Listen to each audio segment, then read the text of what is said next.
quadra. Is it going to be the penta? Uni in the final game of their spring split gets a pentakill. 락스 바위처럼 단단하고 타이거는 정말 호랑이 같은 용맹함을 보여주네요. BG go massive. That's a quadra. Endless gets himself a pentakill. Hello, everyone, and welcome to Primetime League. I'm Rivington Bisson III. He's David Phreak Turley still, and we're your best of two ready to kick off this week of LOL Esports action. Yes, we are. It's going to be great, and we are tied in awesomeness. All right. One each. Oh, okay. Yeah. You got that? Last weekend in the LCS, we saw pentas, upsets, and one lonely tiebreaker.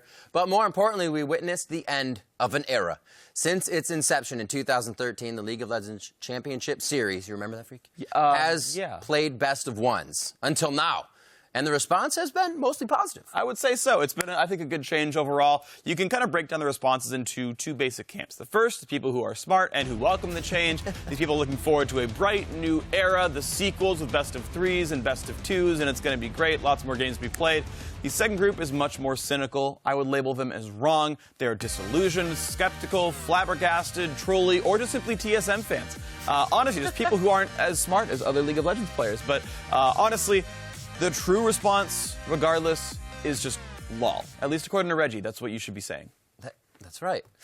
And a modicum of that cynical fatalism is due in no small part to Energy's come from 9.7K behind victory over TSM in the final Sunday of the spring split. Funny enough, this was only the second best thing that happened to Energy over the last week. On Thursday, it was also announced that four-time NBA champion Shaquille O'Neal became an investor in the Energy organization. The NBA MVP not only knows Shaq Fu, he knows how to social media, and he let the world of LOL Esports know that he was ready to jump into the clown fiesta that is LOL Esports memes. What a wonderful place to be in here. Although he didn't tweet out any comment to Energy's amazing victory, if he did, we imagine it would have looked something like this oldie but goodie.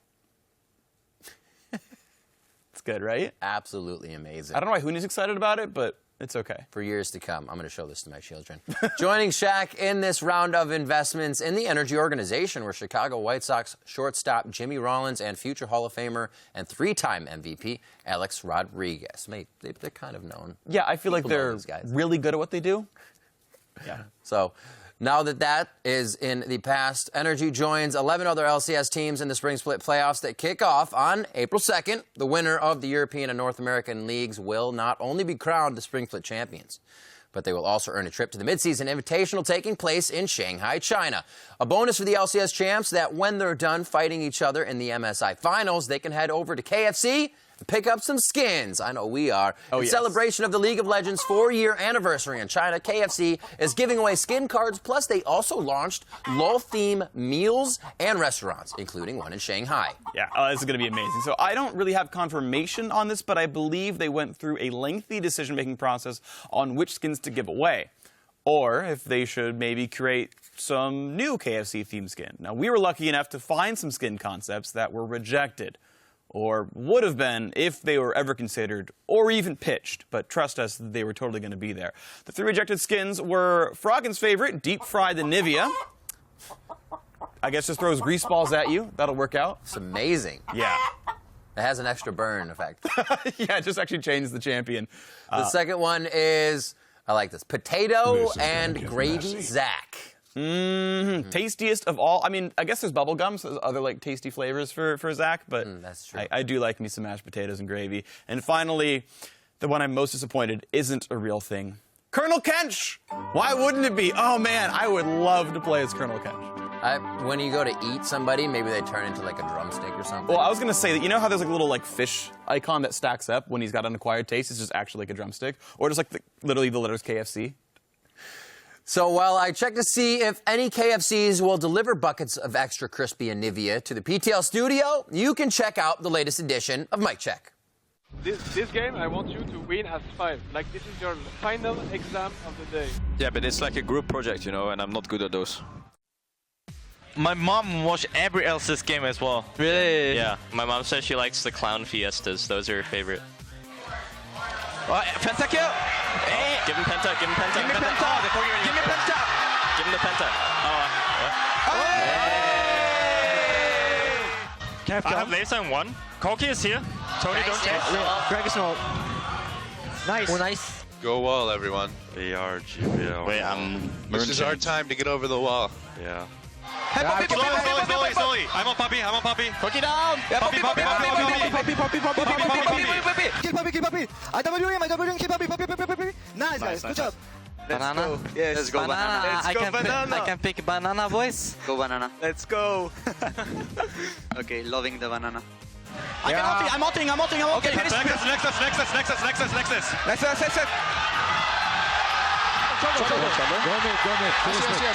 Finish mid. Can we end? 50 seconds. We can end. Let's go mid.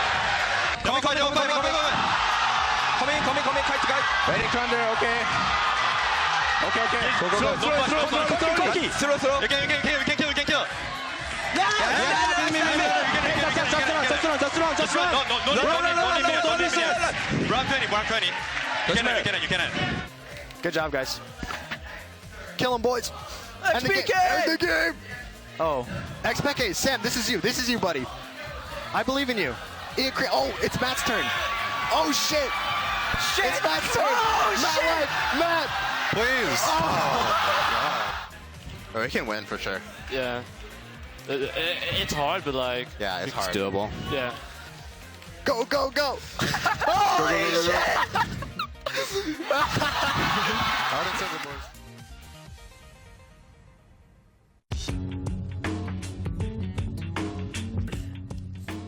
In preparation for this week's European promotion tournament, we wanted to see how well you know the pros. So on Monday, we tweeted out a cropped picture of one pro's well-coiffed locks. And if you guessed that hair belonged to the star of Top Gun, Willow, and Batman Forever, Val Kilmer, you were damn close. It's actually Splice's jungler, Trashy. And while Trashy and Splice have had a tough rookie split, they get a chance to make the winner of Thursday's match between the Giants and the Copenhagen Wolves into their Huckleberry on Saturday, with a trip to the summer split on the line. Now, before we head over to Berlin for a breakdown of that promo tournament, I have a very important update about the Shocks versus Deficio bet that took place on last week's PTL. The update is that they split their best of two and are currently working with our non-legal team to determine what happens because of that tie. But never fear, once we get all the TPS reports and cover sheets sorted out, they'll be back to pay their penance. But for now, let's head over to the European Challenger studio for a closer look at this week's European promo matches.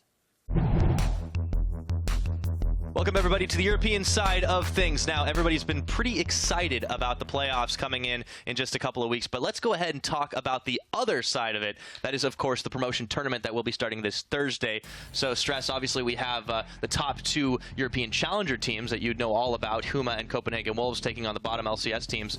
Why don't you take us through how it's going to shake out? Yeah, exactly. You mentioned them already. Copenhagen Wolves and Huma from Challenger are going to join Splice, Rocket, and Giants in a 3-day tournament. It is going to be for 3 spots in the LCS. So the first day is going to be an elimination round between Giants and the Copenhagen Wolves. From there on, it's going to be double eliminations. So a little bit more security, plenty of chances there, but all important best of 5s to get those 3 spots. Absolutely. And we've been discussing quite a lot how we think it's going to be shaking out. Of course, the bracket, starting off with that elimination round, going to be tough for both Giants and the Copenhagen Wolves. But we do agree that we think Rocket and Splice should have no problem making it out. They do look like the stronger teams. Splice, on one hand, have been improving, even if slowly, steadily, week by week towards the end of the finish line. And for Rocket's side, although their record doesn't really indicate it, they have been able to take a Vitality twice. They do show that they have promise and should be able to stay in the LCS against these teams. But I know that we don't really agree on that third team. You're talking about Giants, but I've been all about Huma. Yeah, we have got a bit of a disagreement on our hands. We thought we'd, join in the fun. North America like their Death Timers. Let's try some over here in Europe as well.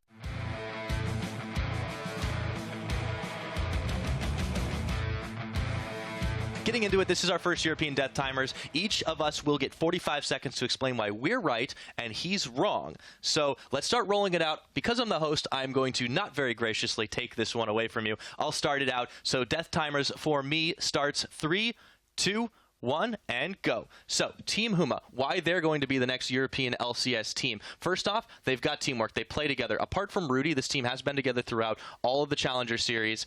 They have gone through some issues, but they seem to have worked it out. They got #1 in the Challenger Series over Copenhagen Wolves, 3-2, yes, and of course, they also had to face Inspire in the same number of games. But maximum games, as Fnatic showed, can sometimes help you to be a lot stronger. Maybe not as many individual players stand out, and pound for pound, maybe Giants look a little bit better in that regard, but they have the teamwork that Giants lacks, and that's why I think if it comes all the way down to it, Huma should be the next European LCS team. Full stop. Wow, you gave yourself a lot of time to breathe on that one. I hope that one doesn't come back and bite you, Pyro, because there's a little bit more time that was left there. I mean, there's some good points in there. Unfortunately, I'm going to have a whole lot more points where my death timer starts in 3, 2, 1, go. And the reason that I think Giants are going to make it back despite a pretty horrendous regular split is actually the improvement we saw in the last game. The way that Giants dealt with Roccat, actually showing up with both Sunstar, Pepinero, a lot of their key players actually started to show up in the very last game. And I think when you compare the Giants games to the games that Huma had with Copenhagen Wolves in the Challenger Series finals, Giants actually showed us more on a macro level sense and an individual skill level than we saw from either of the Challenger teams, and that pains me to say as the Challenger caster. I've seen some great play from Challenger, I've seen some not so great play. Unfortunately, I feel like we're going to see some not so great play out of the Challenger teams this coming weekend, and I think Giants on an individual level should just about be able to sneak the win. Ooh, and you just went right to the buzzer with it. Okay, so use up all your time, that's fine. We'll have to see. We'll have to see. Why don't you guys tell us what you think? You've heard from us, so we want to hear from you. Hashtag StressWin or hashtag PyroWin over on this side of it. Don't forget to include the hashtag PTL. But we will see who is correct starting this Thursday through Sunday. Don't forget the promotion tournament begins at 5 p.m. Central European time. So from us in Europe, that's it, and we'll see you then. Welcome to Twitter Time with PTL, where we crush your dreams of making it into the Hall of Fame 140 characters at a time.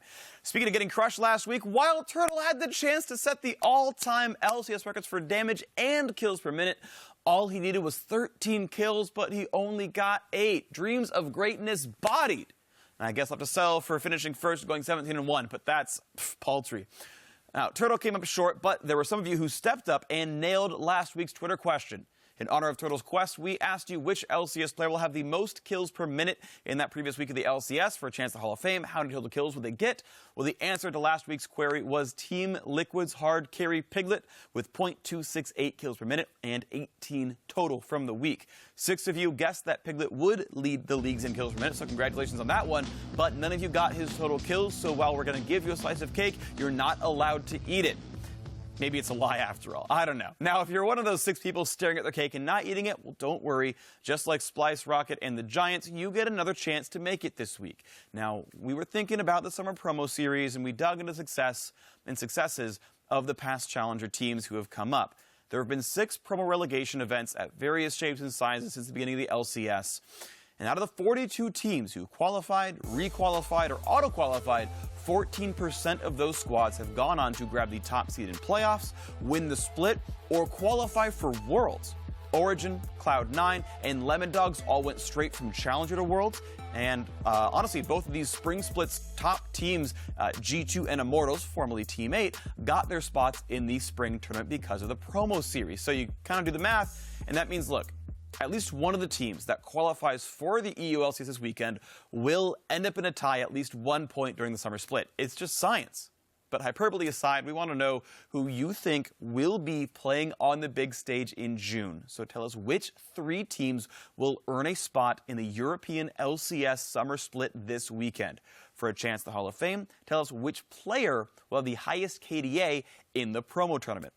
Remember to hit us up at Level Esports, use the hashtag PTL, and get your answers in before Game 1 of the European Promotion Tournament, if you want a piece of cake too. Now it's time for a brand new segment here on PTL, as Riv sits down with Renegade's jungler Crumbs to answer your questions. And our first ever, Fack Off.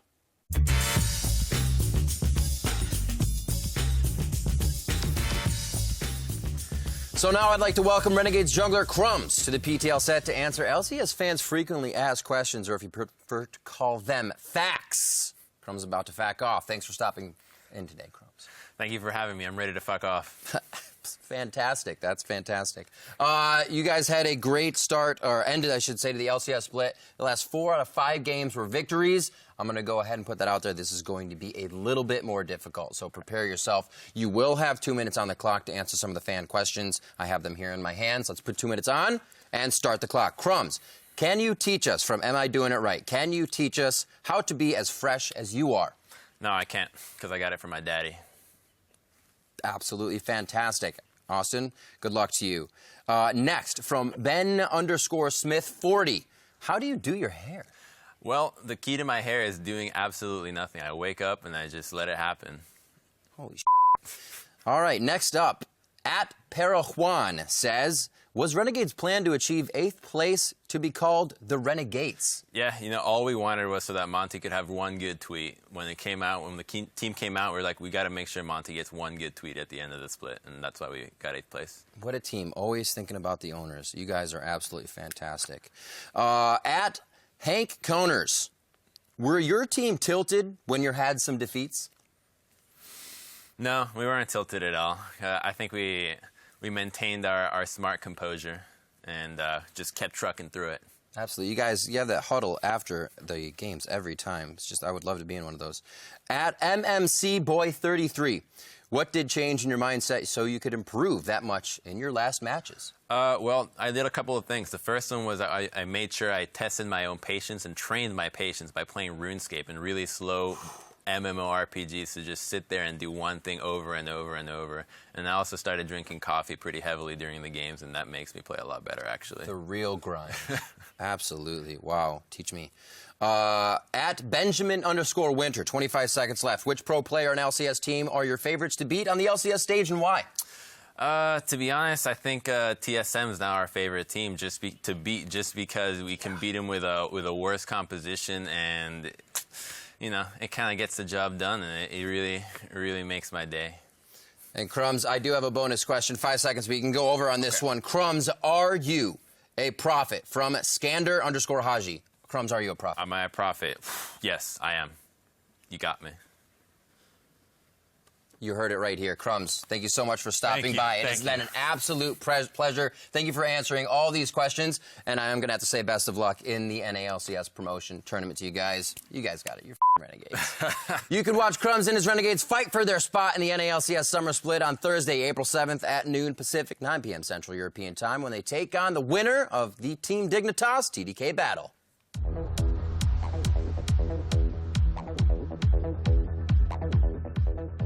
It's now time to take a trip around the world of LOL Esports to break down the biggest stories and BF matches of the week, starting in Korea. I think it's a good place to start. That begins with the Tigers continuing to rock the rest of the league. Last week in our BF match of the week, the Tigers mauled SKT in 2 straight games. You almost needed to cover your eyes, including handing Faker his first ever professional loss on Zed. Previous to that contest, Faker was perfect 11-0 on the champ if you count the LCK, Worlds, MSI, NLB, and IEM. So that one went down. Of course, you think about it, SKT beat Tigers in the World Finals. Rocks kills the perfect Zed. I would take Worlds personally, but you know what? Both records got, a little bit smashed. You can go that far. Yeah, either way. This morning, though, Rocks continued to roll over everybody. They took out CJ Entus in 2 straight games as well. That team is still freaking ridiculous. Everyone is amazing. Yep. Kuro, 10-2-17 is Lissandra. Prey, 10-2-18 is Sivir. Peanut, 8-3-20 is Graves. And Kindred and Smeb is number 1 MVP points by a lot. You can keep going. I mean, let's name everywhere. Gorilla is still incredible.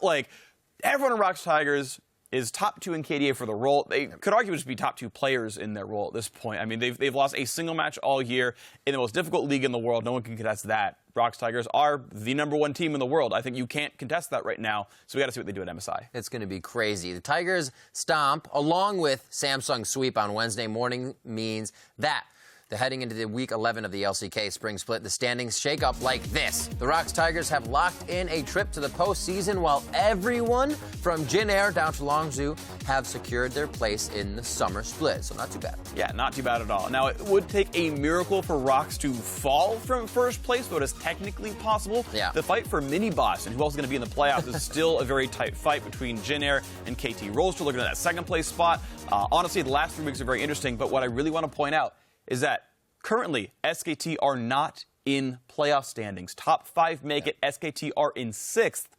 The curse of winning Worlds and doing nothing the next year is still very real right now. That's right. The adrenaline kind of gets you going too much. They don't know what to do with it. Long refractory period after winning Worlds. You just can't play League for like 8 months straight. That year of R&R is necessary. There you go. So just like the LCK, the LPL has 3 weeks left in their regular spring split. And heading into this week's matches, the table sets up like this. The Chaogu Reapers have Group A held down and a trip to the postseason locked up, while a suddenly surging LGD has snuck up into 4th place. LGD in 4th place. Wow, LGD in 4th place. They're basically, by the way, the Team Liquid of China, except for that one time they actually won last year. They keep getting 4th. Meanwhile, though, Group B is still pretty positive for All Never Give Up. They've never given up a piece of first place all spring split long. They're never going to let any of their fans down. This is going to be pretty good. They're followed by Edward Gaming, Vici, Invictus, and oh my goodness, who are fighting for the top, the 3 remaining spots. It's 4 per group that go into the postseason. Yep, and now let's take a moment to savor a new trend in the LPL and LCK, and thus soon to be a trend in the LCS. Top lane Gragas. Yeah. The rabble-rouser was played in the top lane 5 times last week and went 4-1 while dealing a higher percentage of the team's damage than other popular top lane picks like Trundle or Nautilus. Yeah, top lane Gragas I think is very interesting, honestly. You can see part of his item build down there. Briefly, it was 2 Doran's rings. He's actually someone who can build AP. Back when he used to see top lane Gragas last season, he was building things like Lich Bane and Rod of Ages and whatnot. The way it kind of works out, he's still able to be a big tank, and instead of playing like the Runic Echoes Gragas you were seeing in the jungle, that 2,000 gold that's spent on non-combat stats, he's allowed to put some more gold towards quota reduction or more AP like a Rod of Ages. Having more gold on the top lane in general lets him still be a big tank, but now have more CC, more displacement, more damage, more everything. Turns out when you have 4 damage skills to level up, he keeps doing damage as he solos and keeps getting golden experience. So a big tank who also deals damage, a really good hybrid mage tank, and he's just a strong top lane hybrid. It's great. Putting the big man back in the game. I love it because he's a playmaker as well as the disengage, so you can usually see him in like any type of composition you want to put together, which means we'll see a lot more of him. Now, for more barrels of fun, let's head over to the LMS, where this weekend they are wrapping up their spring split much the way they started it, with AHQ all the way at the top. Even if AHQ loses more games this week than they've lost over the last year, they would finish in 2nd place. The Flash Wolves are also guaranteed a spot in the postseason and could still finish 1st, though not likely. Meanwhile, the Cougars' quest for the reverse perfect split is in jeopardy, very much so. They played 6th place Extreme Gamers and 7th place Midnight Sun this week. So hopefully that stays intact. But all kidding aside, this weekend is about a very important playoff race for 2 spots among 3 teams. Taipei Assassins, Machi, and Hong Kong Esports are the 3 teams in the running. HKES, 5 points behind TPA, 2 points behind Machi, but keep in mind, it's 2 best of 2s worth up to 3 points each this week. Also, easy schedule for HKES. We expect 6 points out of them. However, TPA and Machi not only play each other, but then also have really hard matchups in AHQ and Flash Wolves for their matches. So you expect someone to drop down. HKES can catapult with a properly played week. It's like trying to get to the top of the stairs. You just yanking on everybody's ankle. It's like, don't pull, can't pull. Oh, there's pulling. Whoever makes it to the playoffs has a tough road ahead of them because sitting at the end of the ladder will be one of the best teams in LMS history. You've heard of them, AHQ. If you look at the records and the rosters, the only team that has a realistic chance at dethroning the defending champs are the Flash Wolves. We'll get a preview of that potential title series showdown in this week's BF match of the week. If you're talking AHQ versus the Flash Wolves, you have to start with the mid lane masters. AHQ's dynamic duo of Westor and Chowie versus the Flash Wolves' Maple. 2v1 in the mid lane, what the heck is this? But honestly, you talk about this matchup, but it's very interesting, right? AHQ repeatedly run blue side Westor, red side Chowie. On the other side of the map, Maple just starts every single game. Maple's outperforming the 2 of them combined in a certain way. In terms of total kills, he's got basically 20 more than both of them combined. KDA, he's number 3 in the league overall, ahead of either of those mid laners as well.